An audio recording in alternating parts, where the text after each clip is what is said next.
Transferable skills. From Cackle Media, this is Transferable Skills. I'm Noah Mishkin. Today's guest is David Weissmann, who shares his skills journey from telephone communications into media strategy. David and I met on a year-long study abroad program back in 1999, and until the time of this recording, hadn't seen or spoken to one another directly in the past 25 years. We've each caught an occasional glimpse into the other's career through LinkedIn, but this was the first interaction we had in all those years. I was struck by David's courage and adaptability, his vulnerability and honesty, how he described lacking the confidence to pursue his passion, and that it's okay to leave a path that isn't fulfilling. He's a self-advocate who creates opportunities, learning skills along the way, and embracing change rather than fearing it. His grit makes him a truly inspiring example of someone who takes control of their career. This episode jumps into an engaging debate right away, even before either of us had intended to, which is why it'll be difficult to not notice the obvious abrupt start to the conversation. I hope you enjoy. I always wanted to go into architecture, but I think I was lacking some of the confidence. A friend of mine, her father works for a firm. So she tried to help get me an interview for an internship. And it was one of the most influential, pivotal moments. This principal of the architecture firm, I'm in there trying to get like a summer internship. And he's like, if you want to be an architect, you need to go to school for it. And I was like, okay. And I went home, I started looking, I applied, and within 6 weeks, I moved to Boston. Wow. So I went to school in Boston for 6 years. And then I got a job at an architecture firm here in Chicago. 2 years later, I quit architecture and started business entrepreneurship. I feel like lawyers and architects are the two people who are most likely to be like, oh yeah, I was an architect or I was a lawyer. And I think it's probably for different reasons, right? Like, it's possible. It's funny that you say that. I think I agree with you. I don't have data to support it, but based on my personal interactions and people I've heard about, I tend to agree with you. Why do you think that is? I think there are two different reasons, right? I think for architects, and again, you're the architect, so probably I should ask you why I think it is. But for architects, I think that it's not as straightforward a profession as people assume it is. People get into it either because they have a love of art or a love of math, and it's not really enough. And you assume that you're going to be designing a building on a skyscraper, and it ends up you're putting a header into a ceiling. And the skills that you have in art, right? Art and math, both are important skills in so many other things. If you don't have to be an architect, yeah, you were an architect, you checked it off your list. Okay, what's next? Which is, I think, different than a lot of other professions, possibly because of the core skills that are required for them. I don't think I've ever met anyone, myself included, who has had such an astute observation and has characterized it so succinctly as you just did. I mean that truly. We could we're like a 2-minute podcast then. We can wrap now. Yeah, sounds good. I think you're right. From personal experience, there is a big factor that there's, in a good way, and maybe even a detrimental way, an overlap of a 50-50% of art and science, art and math, the design side, and then the engineering side. And so what does that mean? That means that you are likely attracting people who succeed through the program and then follow that path into the industry that have a diverse set of interests and skills. And it's possible that for some of us, it's either skewed in one direction more than the other. And if it's more towards the creative side than the engineering side, or actually, I don't even know if that even is universal, but for some of us that are in the profession, it's not satisfying, fulfilling enough to satiate that creative desire, that appetite. Yeah. And so you're probably interested in a lot of different things. A multi-potentialite, which is a new term for me that I've recently learned from one of my past guests. I'm more of a semi-potentialite, but okay. That's funny. The difference there, I think, and not exclusively, is the expert versus the generalist. And so somebody like me, again, speaking to me, not all architects out there, both my ADHD, and I mean that in the positive way, like I've got so much up here that I'm interested in and curious about that I want to explore. And so sitting behind a desk, drawing a header, or I find myself doing a lot of detail work. And honestly, even in my work today of any sort, the detail work is the stuff I enjoy the least. Yeah. It's the bigger picture stuff. It's the broader, more gross motor interactions and activities. And so it wasn't satiating Yeah. enough. And again, I don't know so much of this is true, but my guess is that because so many architects are single proprietors or working, like there's no good career path where it's okay, like investment banking, you're doing work that's not interesting to you, maybe, but like within Right. 2 years, you'll be doing work that there's promise in. And like with architects, like it's you don't join a company and then get a promotion and then do the work you want. Like you need to Right. chart your own course. And I think that's frustrating to people, especially the multi potentialites out there.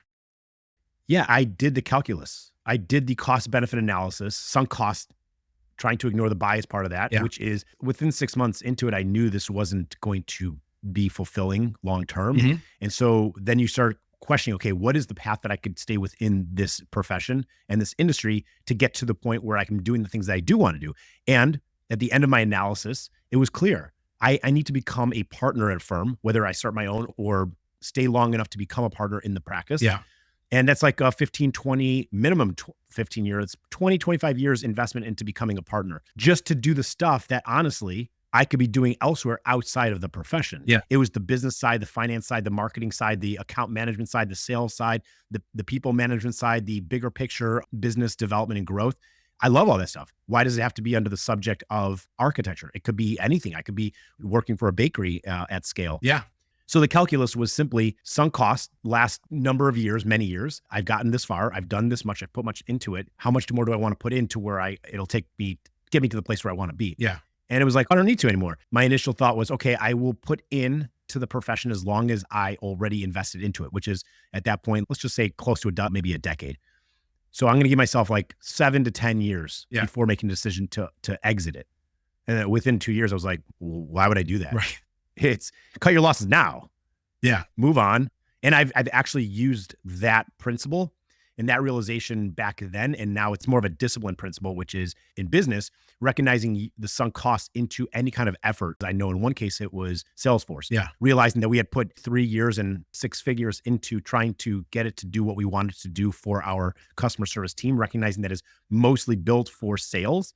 And the handoff process into converting into an account management platform wasn't really doing what we needed it to do.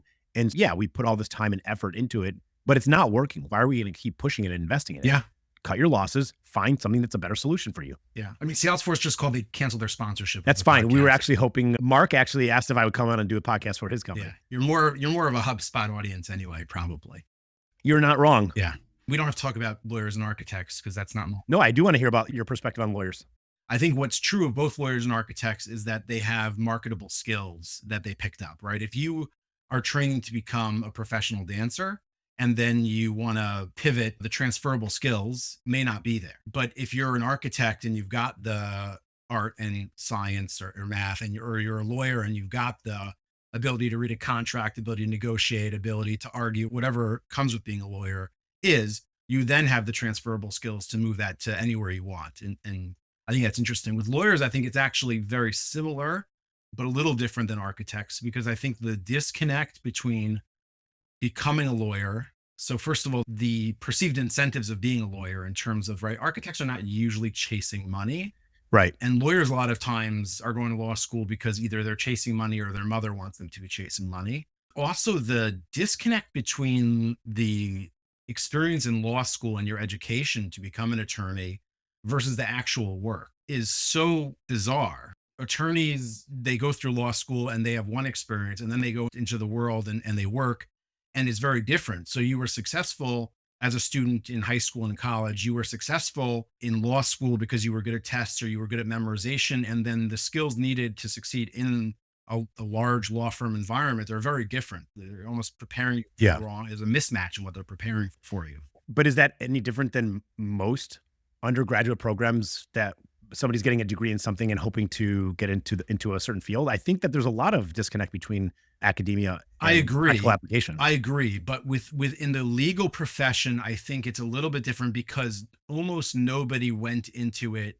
because they had a passion for law. We'll put aside public defenders and DAs, and someone who was Yeah. a born litigator or whatever. But Or social justice and social exactly. action. So many people, when we talk about like corporate law, so many people go into it because they look at their cost of living, they Yeah. project out their cost of living It's for the next lucrative. 10 or 15, 25 years. And they've got a couple of options, right? They can invest the next 20 years in becoming a doctor and hoping that there's still money to be made as a doctor. Malpractice insurance doesn't keep rising. Exactly. They can go into finance, but we could always go into finance after law school.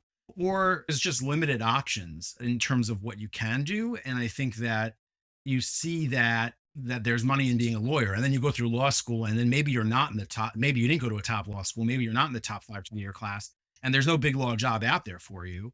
And then what you find is, wait, I've got to hustle and be a lawyer also. And you're like, I didn't even have a passion for this to begin with. Right. So I think that's part of the issue with the legal profession.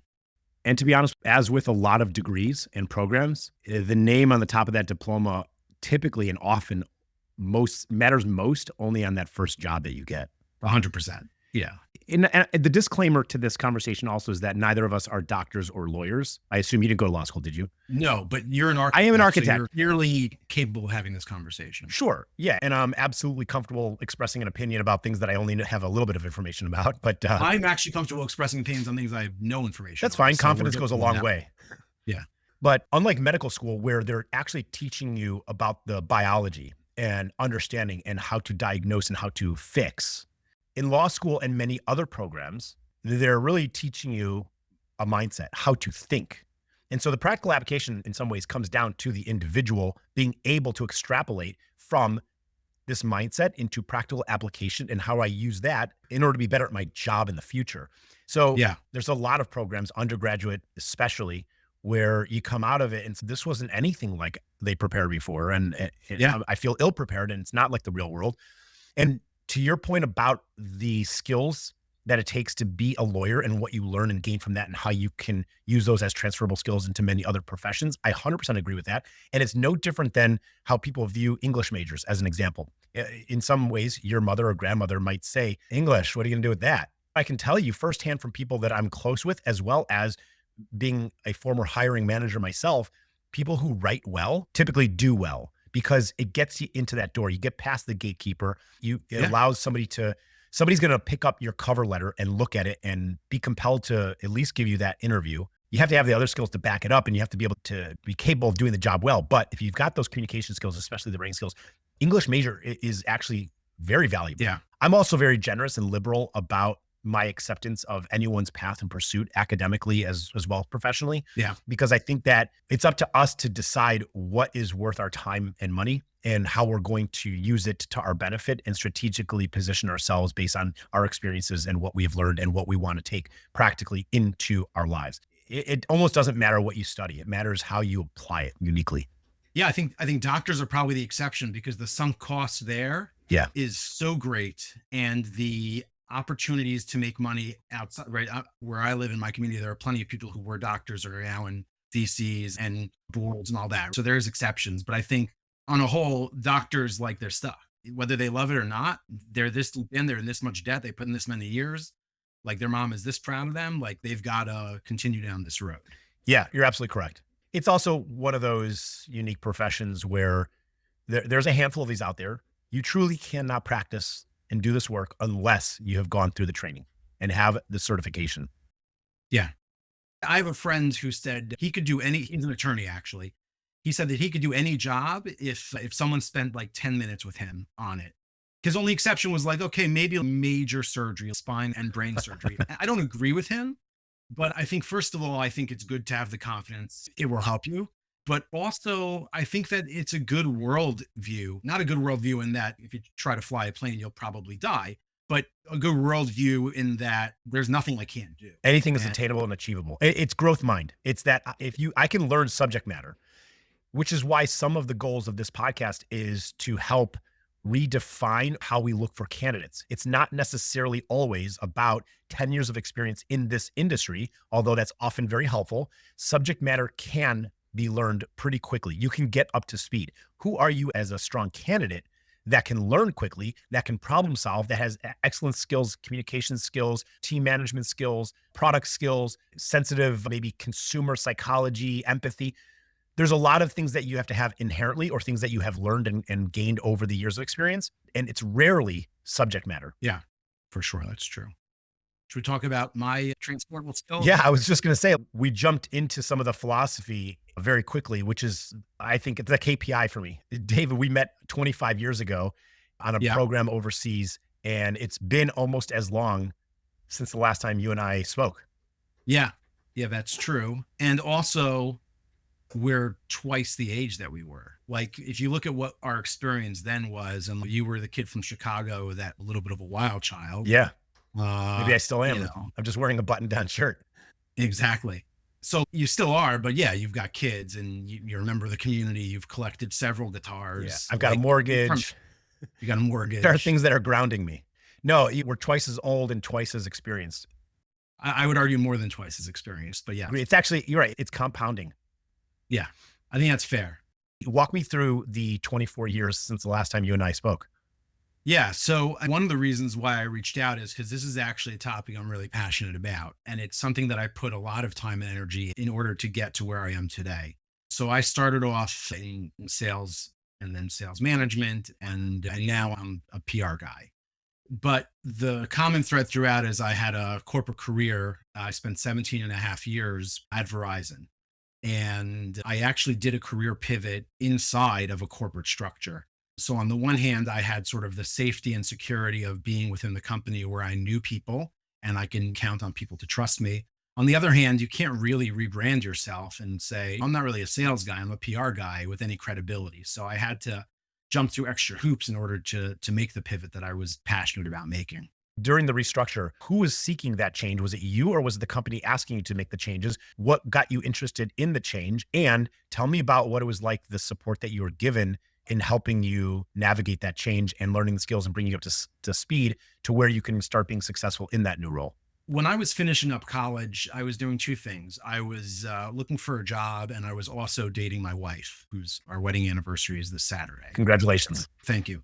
When you're dating, and this is before you were able to stay on your parents' insurance until 26 and whatever, like the reality of living in the world and the cost of living in the world was very much on my mind as I was selecting a career. Since I was a kid, I was passionate about news. I loved the news. I was fascinated by the news. If I walked by and there were cameras going and a reporter was there, I could not check it out. And there was nothing more interesting to me.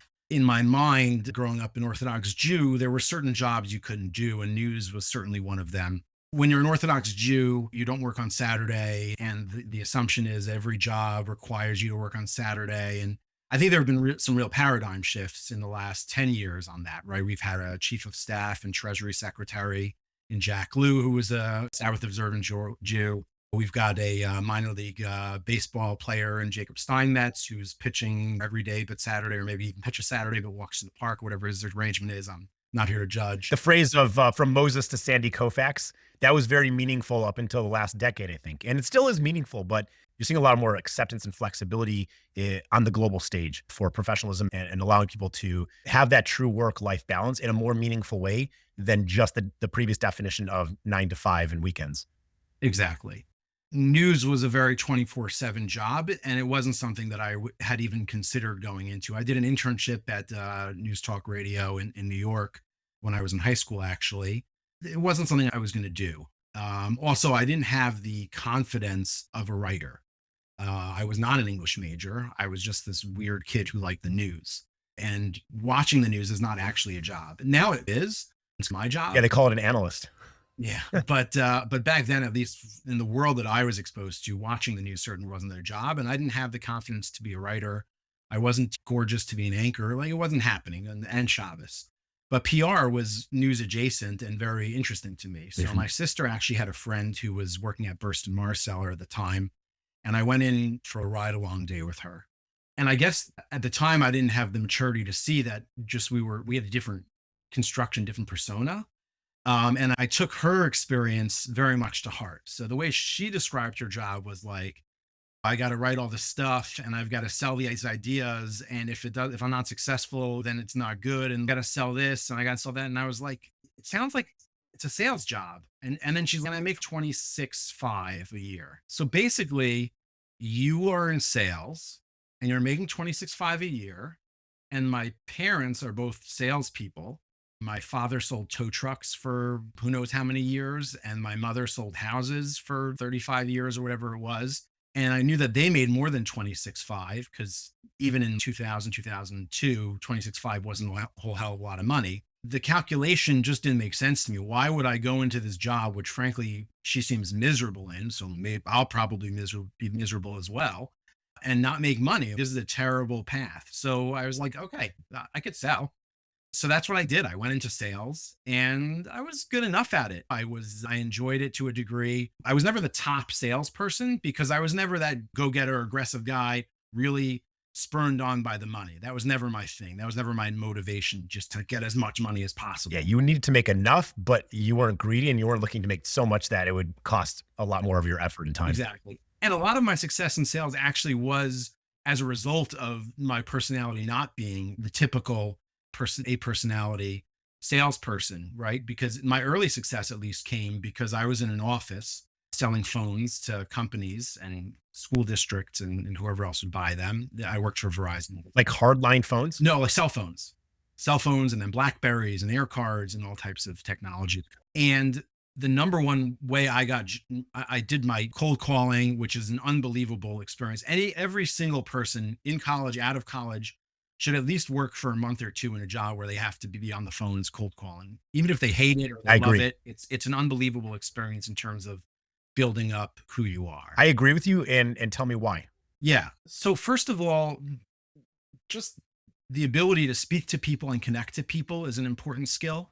And cold calling will do that for you. But more important than that is the art of the rejection, being able to overcome rejection. And more importantly than overcoming rejection is accepting rejection. Oh, wow. If you could sell through, that's great. But if you can just move on to the next call, that's in some ways even better a lot of times, right? It's like the great closing pitchers are the pitchers that have a poor memory. They screw up, they lose the save the night before, and the next night they're out there again and they're fresh. Yeah.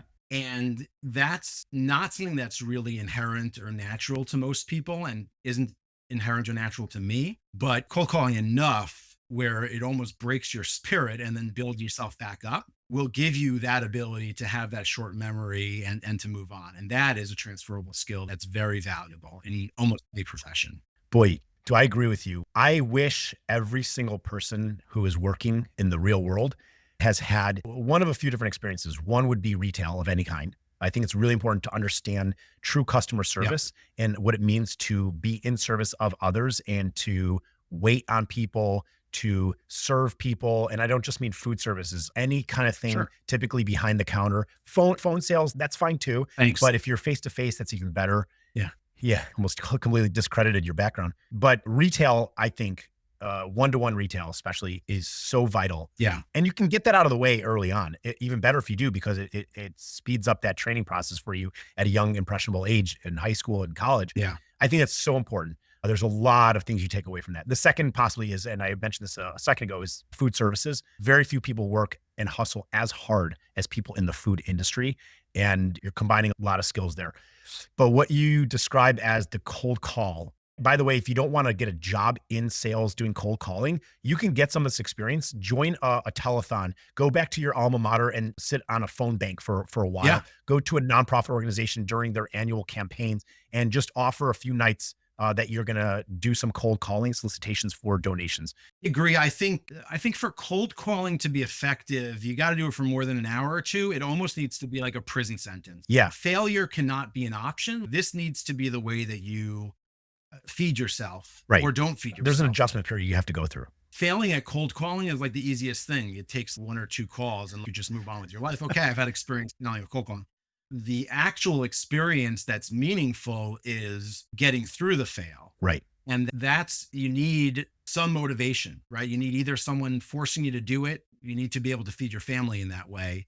And again, I don't wish that on everyone, but I think it is important. I didn't have a background in sales when I got into business, but from virtually day one, that was the thing that I was mostly responsible for. And I didn't have any bad habits, which is a good thing. I also didn't have any of the strategies or training, which was a challenging thing. But because I didn't have the bad habits or any real motivation outside of holistic interest in wanting to have a mutual beneficial relationship with the people that I was hopefully signing up and talking to. I took every single conversation at face value organically and wanted truly the best outcome for both of us. I wasn't motivated by money because when you're starting a business, it doesn't work that way. You're giving it's sweat equity. You're giving as much of yourself into trying to learn on behalf of the business and grow the business based on what you're learning from these interactions, as opposed to just getting the sign up and the sale. Yeah. The experience that you came to sales with and the experience that I came to sales with by not being a natural salesperson is very valuable, in that most people who are the natural salespeople really struggle with listening for the needs of their customer. It's about them telling their story. It's about them selling the product. It's about them making the money, and like the needs of the customer. Yeah, we're going to solve your problem, but like you never actually understood what the problem is. And it can be overcome. At Verizon, one of the great things was that I had hours and hours of coaching from like outside trainers. And a lot of what these trainers taught was basically to care about your customer, essentially, is to understand the needs of the customer before you throw up on them with your solution. Right.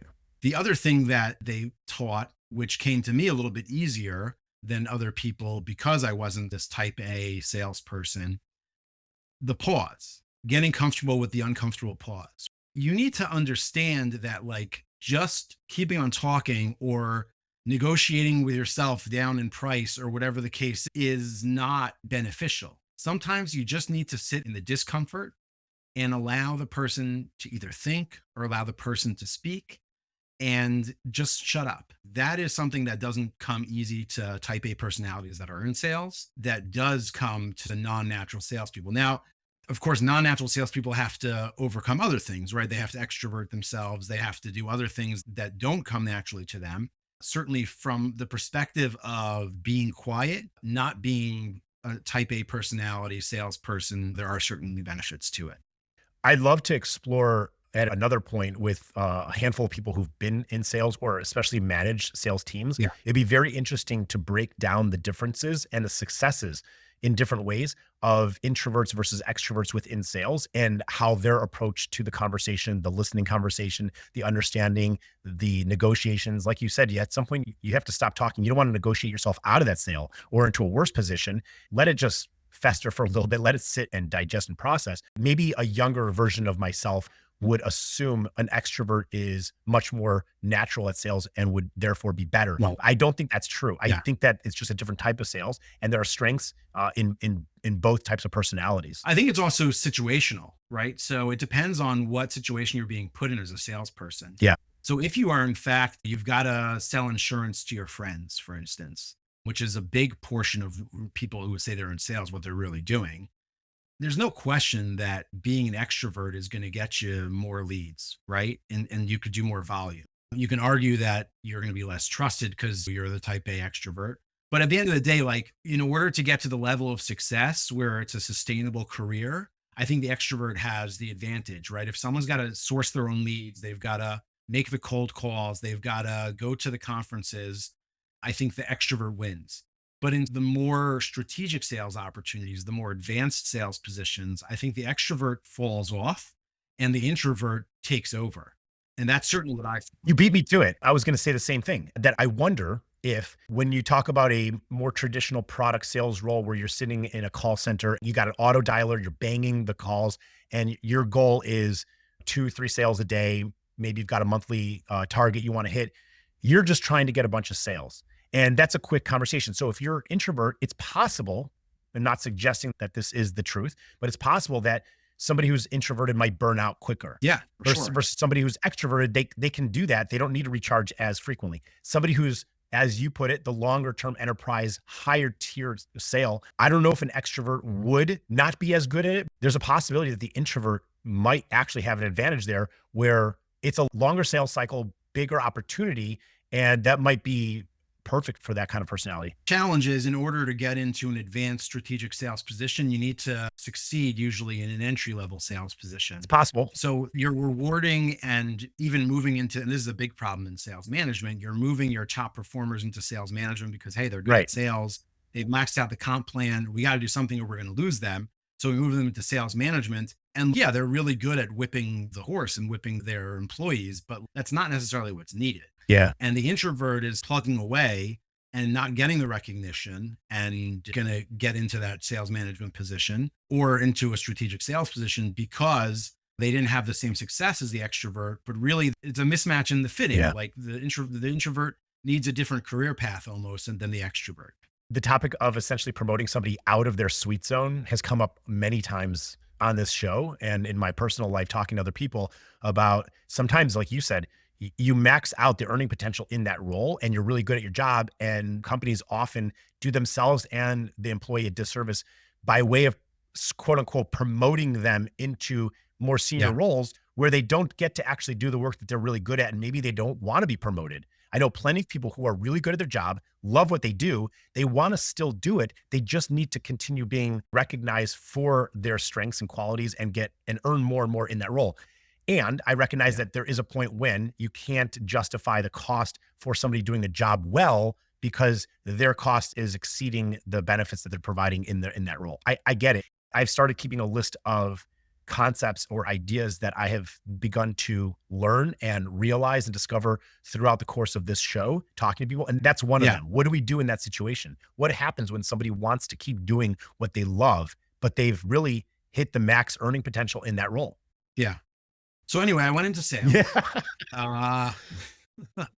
And that was good enough. And in fact, what we're describing played out a bit, right? I was never the guy who was the top performer, but what would happen is the extroverts would win accounts and then screw up the accounts because they didn't like the post-sale stuff. I didn't like the post-sale stuff either, but I recognized it as a necessary evil. So I would go in and fix their mistakes. And sure enough, there were additional needs that were necessary because the extrovert never got to them, or they never got to the second level of employees that needed phones because the extrovert screwed up the account before the second order ever went in. And I was able to build a book of business essentially off of other people's, they called them escalations, right? Customers called the manager. They're like, well, I want to disconnect. This is terrible. And the manager said, no, Dave is going to come visit you. And then I'd go out to the corporate park and say, oh, I'm sorry to hear. This is really surprising. I'm sorry to hear this. Oh, wow.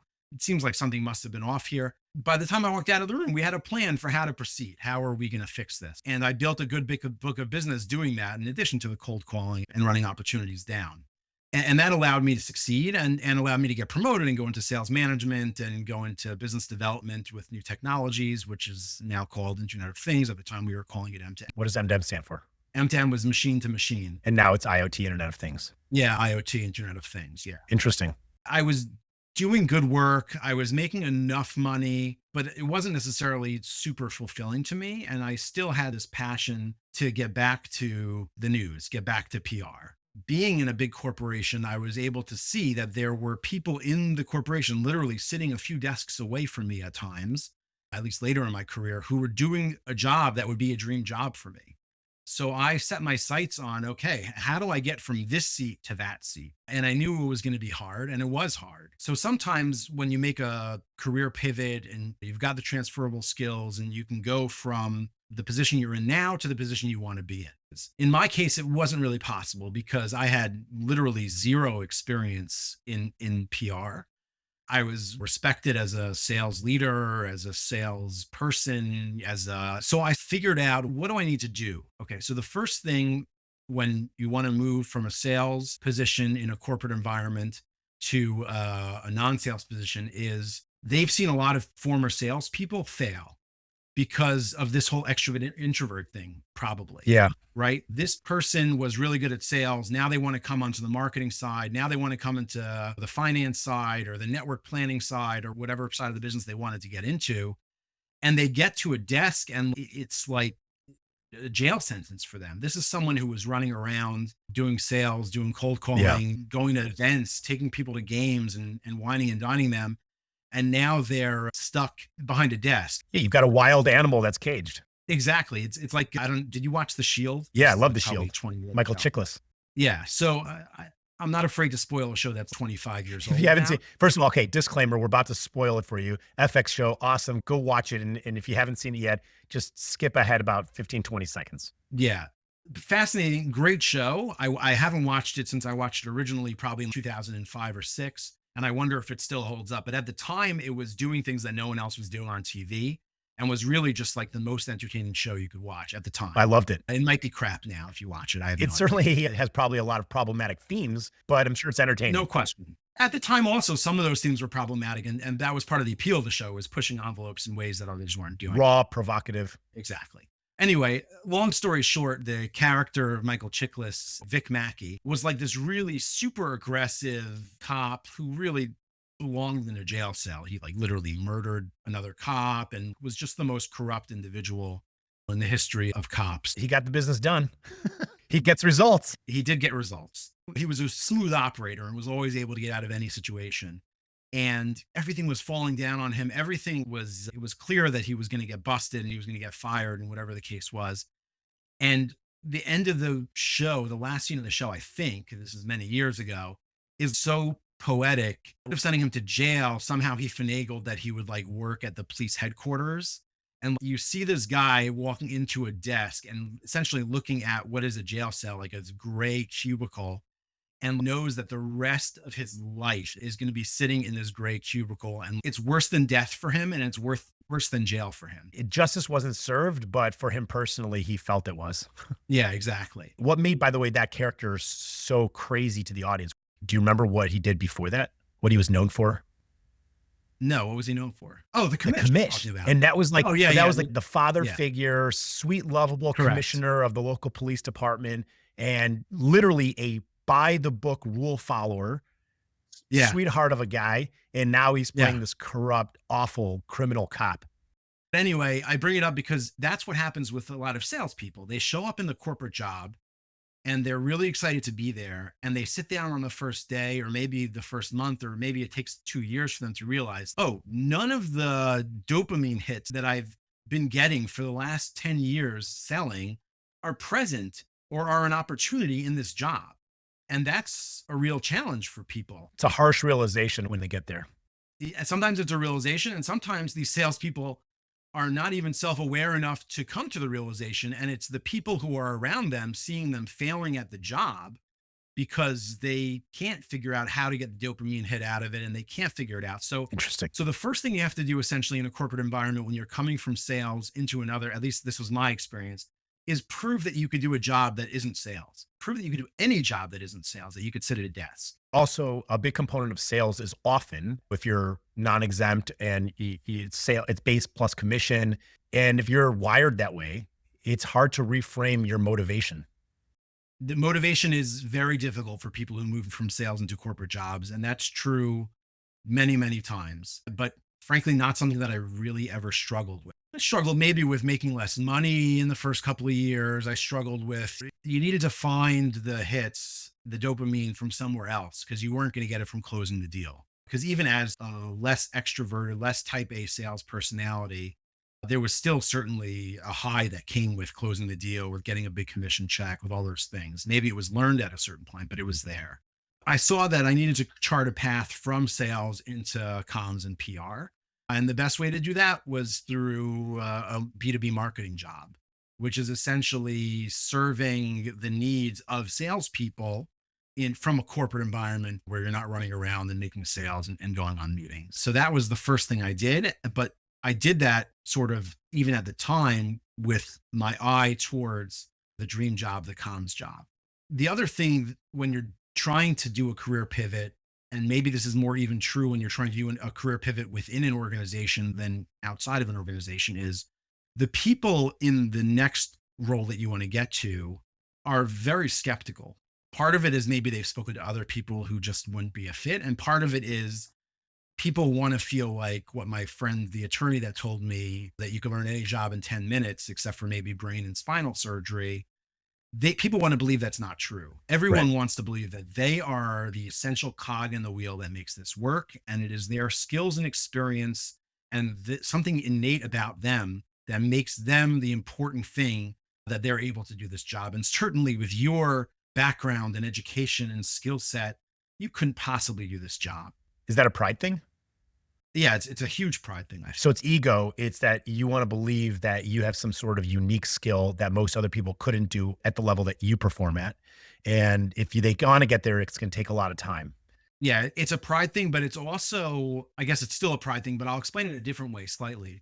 When you're in a corporate position that's sales adjacent, you're sitting in the same building with salespeople, and you're seeing these people who, to your naked eye, have literally no discernible skill. No offense to salespeople, but have no discernible skills. Right? They didn't go to law school. You're speaking, both of us have been in sales. Right? They didn't go to law school. I understand like the locker room mentality. They're like athletes in some way. Right. So it's like you're going to a front office person and saying that you as an athlete want to do this, and the stats, right? 90% of the athletes can't transition into the front office. Right. And also to that pride issue, if this guy with no discernible skills can figure out how to do my job, then literally, what am I here for? Like, why do they need anyone like me at all? What value do I bring to the corporate world at all? So the pride issue is not just, oh, I'm so good at my job or my job is so hard, but like you and your skills succeeding in a job that requires my skills is an existential threat to my ability to exist and my ability to retain my job and get the next job and get promotable. And like salespeople get promoted faster than people who came up through corporate ranks because of that cold calling experience and rejection and all of that. The ones that succeed and really do well. You build a lot of grit when you're in sales. No question about it. So what I did was I took a B2B marketing job. I succeeded in that job, proved that I could sit in that seat. And I also did some stuff on the side, which tried to position me for the job. For instance, they were doing a dedication of a large check at a school with Joe Torre in New Jersey. Former baseball player and former manager of the Yankees. Former manager of the Yankees, St. Louis Cardinals, maybe. They were doing a check presentation with the regional president, and the comms guy was going to be there. And I said to the comms guy the day before, who's doing the video tomorrow? Knowing that no one was doing the video tomorrow. That's when they hand a huge check to somebody and they take a big picture or PR. Exactly. And he's like, no one's doing the videos. Okay, so what time should I be here? We'll go together, or I'll meet you there and I'll do the video. And he was like, okay. Meanwhile, I had no video experience. Like I had basically put together some corporate reels in iMovie, but like I borrowed a camera from someone and set a second camera up on a tripod. And it was days before the iPhone or your Android phone was a really great camera. So I just faked it until I made it. And I look back on that video now, and is it the greatest video ever produced? No. Is it going to win any awards? No. But the bottom line is I was able to demonstrate value, and that I was able to have a video when they wouldn't have otherwise had the video. Your first attempt is never going to be likely the best results, but the results are that you had a video as opposed to having no video. Exactly. Yeah. Did you consider any potential risks in doing that and not having any experience in what could happen as a result? I had played two things. I had played enough in iMovie that I knew that I could put something together, and there was no risk in a sense because there was no path. There was no one saying, okay, here's how you do it. And these are the risks. The only risk that I can think of is somebody higher up. There were risks. No. Say there were no risks. I mean, in my mind, I couldn't imagine any risks. Well, whatever risks were they taking because there was no other path. Yeah, absolutely. I needed to find the opportunities to add value and find the opportunities to prove that I had experience that they said I needed to have. Mm-hmm. And if I can't find those opportunities, there's no way to do it. So yeah, might I fail? Sure. You advocated for yourself. You suggested something that otherwise wasn't going to happen. Yeah. And you produced something and demonstrated that you're capable. Exactly. That's awesome. And I did a couple of other things. I started an Instagram account in 2016, got a mention in Vogue magazine around it. It was called Take Your Daughter to Vote. It was around the 2016 election. And people would post and we'd repost, and it got a mention in Vogue magazine. I think I pitched it to Vogue magazine and got a mention. Vogue randomly, Vogue loved me at the time, I guess. We were going antique shopping in Broomfield, Massachusetts, which is anyone who has any interest in old crap should definitely get to Broomfield one time. They have a 3 times a year show. And the pictures that I was taking on my phone at the time and posting to Instagram, some of them through me pitching essentially, got picked up and were carried on Vogue.com. So the goal was to create different opportunities to prove that I had experience where I clearly didn't have experience. Yeah. And the other thing I did was I did an assessment. I said, okay, what are the reasons they're not going to give me this job? What are the reasons? By the way, this job wasn't even open. There wasn't a job available at the time. No, you're essentially proposing creating a job. Well, no, or when the job became open that I would be a top candidate for. Yeah.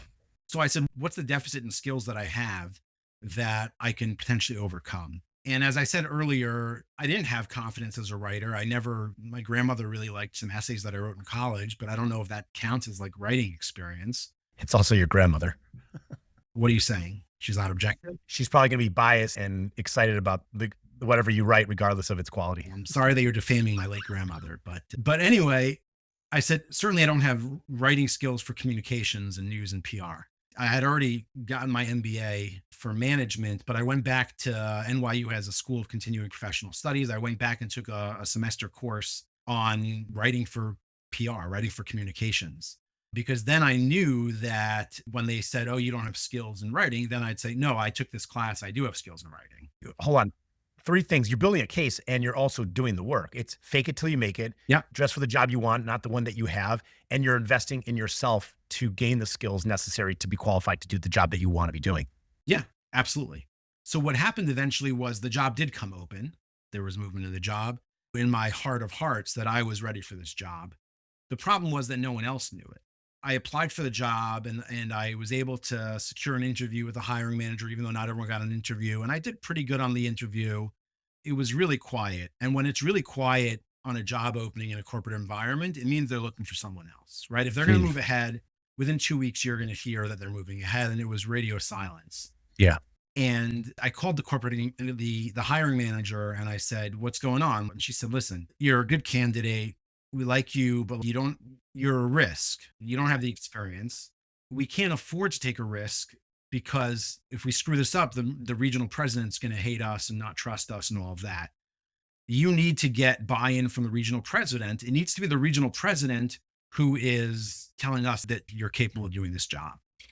And he was someone I had a relationship with, I had worked with, and I tried to get time on his calendar and I just could not get an interview with him because of all the things we're talking about, right? He didn't know I had this, right? So eventually I broke through, I caught him in a corner, I talked to his admin and I got a half hour on his schedule. I always like interviewing in person because obviously it's easier to read the room, but he didn't want to interview with me in person. He said, no, we'll do a phone interview. So I get on the phone interview. He says, listen, you're a good guy. I like you. You're a hard worker. You've performed well in these other jobs, but it's insane for me to recommend you for this job. I can't possibly hire you because what in the world do you know about public relations? And I had a whole speech prepared. If you bring in a PR person from the outside, they're going to have to learn the culture. They're going to have to learn the language. These three things were screwed up the last time you brought someone in. And those are things that I'm not going to have to overcome. I was ready with my pitch speech. These are great points. Great points. I never got to them. Because right after he said, how can I possibly recommend you? He said, let's do this. He said, we're starting up this new business unit. Write up a news article on it. He meant the press release, but he didn't know PR at the time, certainly. Write up a news article on this new business unit and you've got an hour, click.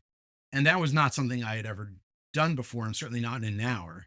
But the fact that I had gone back to that course on PR writing, everything started coming into my head. Okay, I need a headline. I need a subhead. I need the person's bio goes in the fourth paragraph. I need to have the full contents in the lead paragraph. I knew exactly what I needed to do. And I did it. And it all just clicked. And at minute 59, I hit send on the email. And 10 minutes later, he called me up. He was like, this is pretty good. All right, who do I have to call to get you the job? And that was it. And they still hired me on an acting position and whatever the case is. The downside to that experience is now he expected all your work to be done within 59 minutes from then on. Frankly, with his personality, he was expecting all the work to be done within 59 minutes anyway. So that really wasn't a downside. There was no downside there. He gave me the opportunity to prove myself in a way that was very in line with his personality. Do it quickly, do it now, or don't bother doing it. Yeah. And I was able to get the acting position. And then within a month or two, they said, okay, it's no longer acting, you're permanent. And the downside of the career pivot a lot of times is, okay, you've built this thing up, you've built up a skills inventory, transferable skills, and then you get to this job and this is nothing like what I thought this was. But the job was really everything I wanted it to be. It allowed me to do on-air interviews. It allowed me to work closely with executives and be in the room where the decisions were happening. It allowed me to fight through crises, which I loved. I didn't know I loved it at the time, but when it hit the fan and everyone else is running for the hills, I was able to stand up and be like, no, let's do it this way. And this is the best practice and all of that. When I got into the job, it was like a pig in mud. It was fantastic and I loved it. And it was a great couple of years doing that job. You think that the answer to your problems is changing jobs. It's if you've got a problem in your marriage and you think the solution is having a baby, usually that's not the case. And Right. that's true in the career as well, right? You don't like your job and you think the solution is pivoting to a different job. Maybe it'll solve it and maybe it'll just make your life even worse. But you don't know until you try. Until you try. Yeah, for sure. You don't know that until you try. There's risks of leaving a good job, a job that maybe you're not so interested in anymore, and there's something else that you're curious about and you think you want to do. The risks of pursuing that at least is leaving a job that you have. Yeah, But there's also a risk in inaction and not pursuing and always wondering and no question. feeling like this is something I should have pursued and I regret not, and giving it a try and seeing if it doesn't work out. Okay, so you go back and do what you were doing before, either maybe back at that same company or within the company that you just pivoted within and back in the role, or you go find a job elsewhere. Yeah. I know I'm making it sound easier than it actually is, but it's probably easier to find a job back in what you are familiar with and were enjoying doing before than it is the amount of time you might spend thinking about what if. Yeah, the other thing is careers have changed a lot in the last 30 or 40 years. So like staying in your safe place and not pushing the boundaries, not chasing what you love. You'll work somewhere in a job for 15 years that you don't love because it's safe and then you'll get laid off. Yeah. Or something that's out of your control is going to happen. So you may as well take the horse by the reins. This is maybe my second horse reference, but you may as well take whatever control of the situation that you can take and try to make change. Change is inevitable in your career at this point, right? The day of working in the GM plant until you're 65 and then having a comfortable retirement is over, right? Whether you love that job or not, you knew what the path was, and it was a little bit crazy to go off and try to do something else. Yeah. But like now, where nothing is guaranteed, work for a big company, work for a small company, it can close tomorrow, you can get laid off tomorrow, you can acquire or get acquired tomorrow, and you're certain and you're suddenly redundant. Yeah. Restructuring. So your dedication and your commitment to where you are today is in some ways short-sighted. You're almost better off finding the next opportunity. Now, the next opportunity in a linear way is the promotion or a better paying job in a different company doing the same thing. I'm not saying that everyone should career pivot and everyone should chase because they like fire trucks should become a fireman tomorrow. If you want to become a fireman, go for it. Nothing wrong with that. If anybody knows a fireman out there who wants to be on the show, I'd love to interview a firefighter. For sure. I actually know someone who pivoted from firefighter and now is in like tech, but whatever. I know someone who went the opposite route. In his 40s, joined the fire department. Yeah. Yeah. Great. Good for him. I asked him to be on the show. He said no. He's it's not. I don't like talking. Yeah. Because he probably was in a job where he was talking. He's like, I hate talking. I want to pull a hose and I want to save people from a window. And sitting and doing your podcast is his version of Vic Mackey at the end of The Shield. Yeah, exactly. He's going to be in a great prison cell sitting here talking to me. Exactly.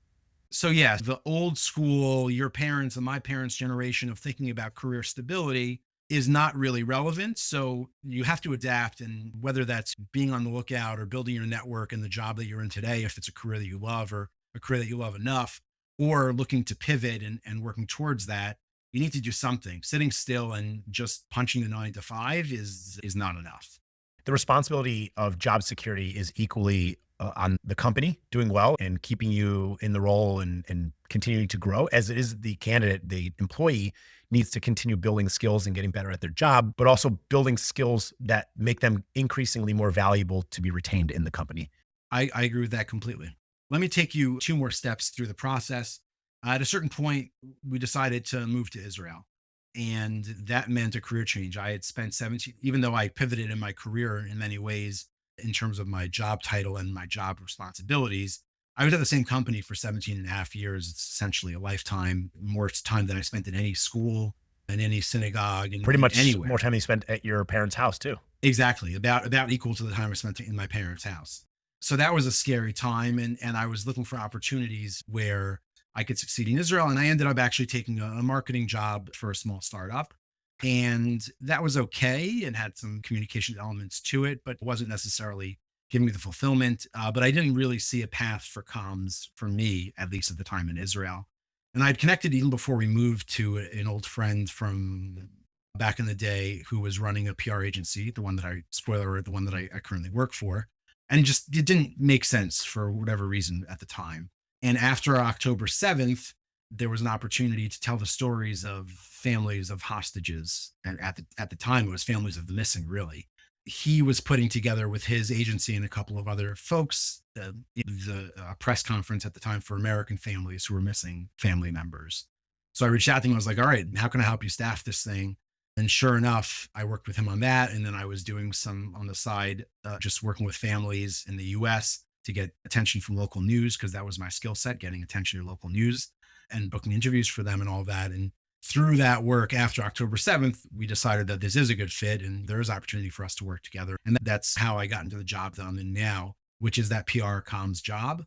The PR agency is called Gova 10. We're a team of about 15, and we do media relations and thought leadership for everything from corporations like Palantir to not-for-profit organizations like the Orthodox Union to startups. There's a company called Nostromo Energy who just secured a $300+ million loan from the federal government for air conditioning, energy efficiency. So it's a really fun job in that when I was at Verizon and even at the other startup, I had one client, right? I was working for one. And here, the AD is really well serviced. The dopamine is really in because I'm doing what I was doing there with a lot of clients and with a team and everything like that. That's where I am now. The pivot stuck and loving the work I'm doing and just enjoying interacting with media and helping clients tell their stories. What I think is unique about this conversation with you, different than maybe previous conversations I have with others who have made big pivots in their career, is you started your career pivot in learning the skills while you were still at the company you were at.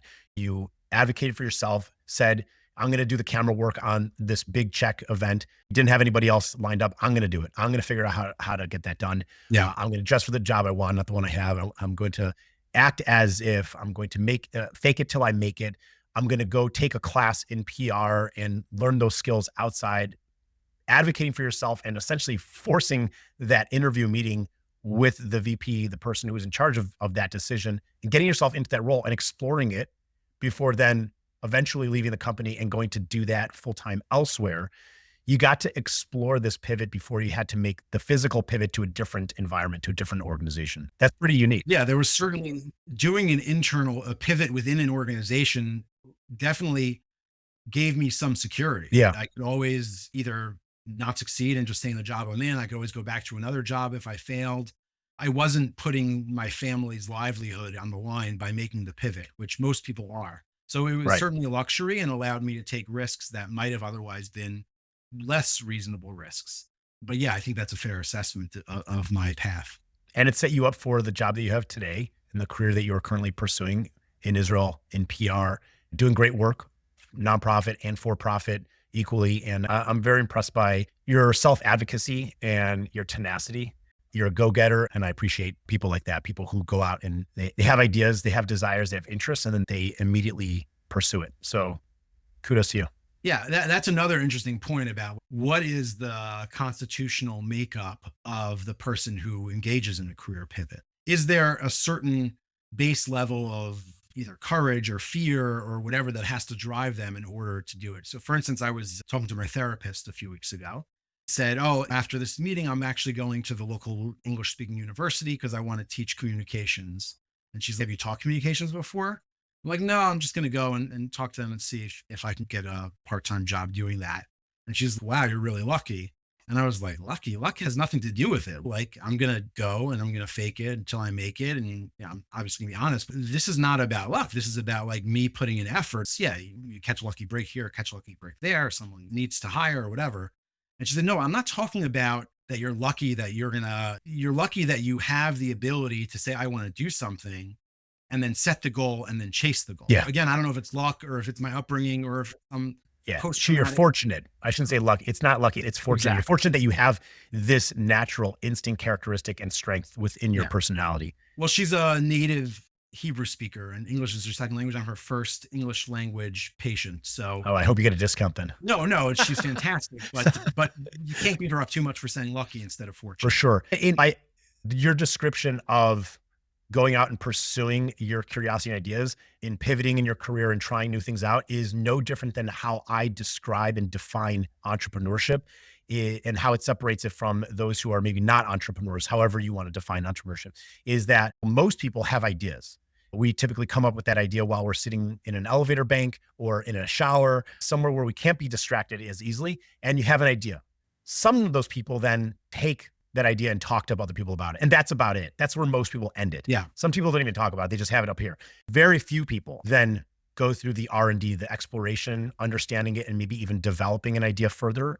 Pen and paper, could be digital. Then there's the final step, which is then taking action. So there's the research and putting ideas down on paper, which is, I would say, the very vast minority of the population. And then an even smaller percentage then go out and try to build something surrounding that idea to pursue an opportunity. And that's the same as those who are advocating for themselves as almost entrepreneurs of their career. How am I going to have risk tolerance and tenacity and grit to go out there and pursue the interests and curiosities that I have to be successful in something that I don't know that I will be, but hopefully I will be. And I just want to explore it and see where it goes. Yeah. And I think it's a universal application, right? The same way that I chase the PR job.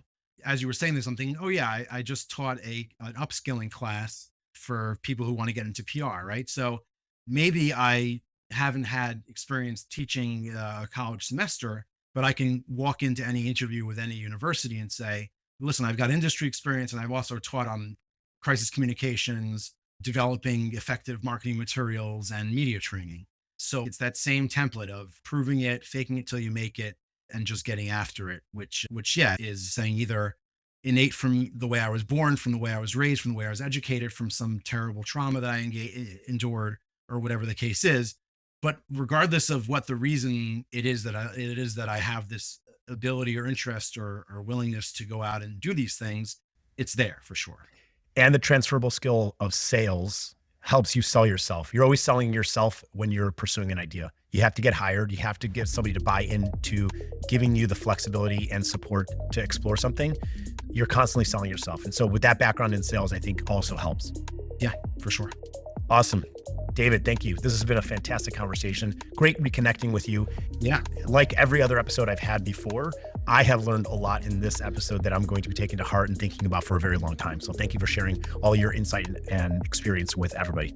Thank you so much for having me. It was a pleasure to do. I want to thank Yeshivat Reshi Yerushalayim for connecting David and myself back in 1999 as the means for being today's guest, and to you, our listeners, for joining us on this episode of Transferable Skills. Remember, if you found value in today's episode, please subscribe to the podcast, leave a review, and share it with your friends and network. Your support helps us reach more people who could benefit from these stories. Transferable Skills is produced by Cackle Media and music by Cost Monkey. For more resources and inspiration on leveraging your skills for a successful career transition, visit our website at cacklemedia.com.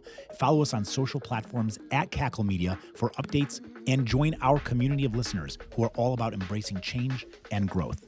If you have any questions, feedback, or want to share your own career pivot story, email us at skills@cacklemedia.com. We'd love to hear from you. Thank you for listening. And remember, the skills you've gained can take you anywhere. Until next time, keep exploring those transferable skills.